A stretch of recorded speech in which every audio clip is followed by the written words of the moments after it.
So in my discussion about the OEM fuel pumps, one of the complaints is that the pressure is often too high as it comes from the resellers, and there's not an easy way to change that without taking the spring and cutting a coil and then putting it together and then trying to see if you went too far or not enough. Some people will heat the coil and compress it to try and make that work, but all the time there's no way to go back to where you were, so it makes it difficult to set.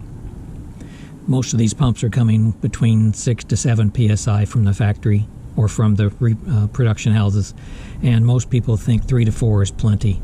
So I came up with an idea to take the stock pump, and with very little extra work to the pump, you can then have an adjustable fuel pressure system. So if you've seen my other video, I mentioned that for the base unit, one of the things I do while I have it apart is that I drill this hole at a 45. This provides an extra drain in case you have a diaphragm failure of the pump, so that you don't fill your crankcase with raw fuel. So I've done that modification to this unit. And then this is the ring that I've made. I've been playing with these over the summer. Turn these on a lathe, drill the holes. Basically it steps the fuel pump lid about 3/4 of an inch above where the factory would be. So the end result is that this spring is 3/4 of an inch less compressed than it is when you get the pump out of the box.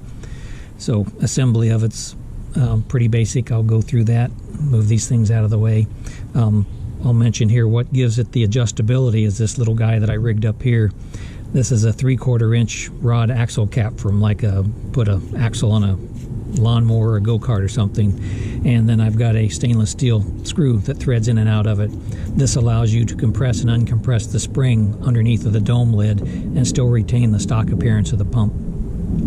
So I've got a little stand here that we're going to set the pump on to make it easier to assemble. So I've got the base plate, then the bottom diaphragm or seal sits on there, and then the pump check valve section. Again, as mentioned in my other videos, I've done extra staking of these seats so that the check valves definitely do not want to pop out accidentally later. And here again, alignment on this. This is the channel that drains fuel that might accidentally leak out inside the area or through the extra hole that I have in there. So that on top of there. And then the diaphragm pump assembly is next. And then we add the ring and check the alignment by putting a screw in here, see if I get these halfway close. And then the spring goes on. Then this cap sits on the spring. Then the lid goes on top of there. And then I've got these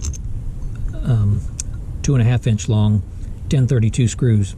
And one thing I failed to mention on the beginning, the only real mod you need to do the pump is that these holes are tapped for 832 when you get them, and I just drill these out so that a 1032 screw will go through it with no problem. That gives you the clearance you need. By bolting the pump completely through, it allows you to get great compression on the stack. Some of these pumps have problems where they start leaking maybe a year later because they lose their compression. This would allow you to get a good bite on that. So let me run a few of these screws through here and get this lined up, get the nuts on the bottom.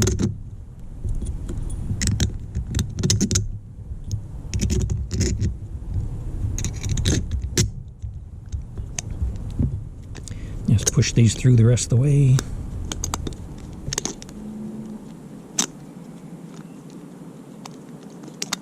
Sometimes it'll need a little persuasion to get through the bottom rubber seal there, but I'm going to put a couple nuts on here so it doesn't pop back open on me.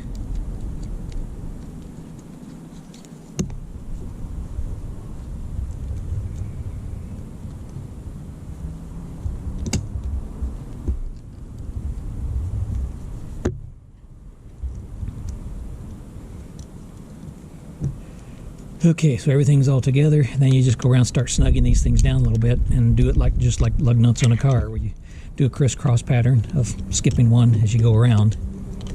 And these don't have to be super tight, but it is nice that you can go back later and tighten them down if they need a little bit more snugging up. So that's where the assembly ends up, and if you can see in the very tip, then that hex head screw ends up right in there, and you can put a 3/32 ball driver in through that hole and don't have to drill this hole out any bigger, and it looks stock the way it comes. The other thing I'll mention is that because this diaphragm moves up and down, it does move air in and out of this chamber, and that's why this hole is in the lid. So since this lid is, or since the hole is now effectively blocked by the screw, I put another bleed hole in here. And sometimes you see people will power wash their car and get water down inside of here, and it'll just sit there and rust through the years. This also gives you a little bit of a drain hole if you get too aggressive on washing your engine one day. But that's pretty much what it's up to. And then said this can be dialed up or down then to set your pressure. And I'll show that in another video, actually running on an engine on my test stand. One last thing to point out, this hole that I drill in the bottom of here, just like this hole, it actually is a path straight to the crankcase, so you will get a slight amount of crankcase mist out of here depending on how good your PCV system works. So it's not unusual after several thousand miles to maybe see a little bit of oil mist on the bottom of here. That's completely normal. You also see that around here on a normal pump as well.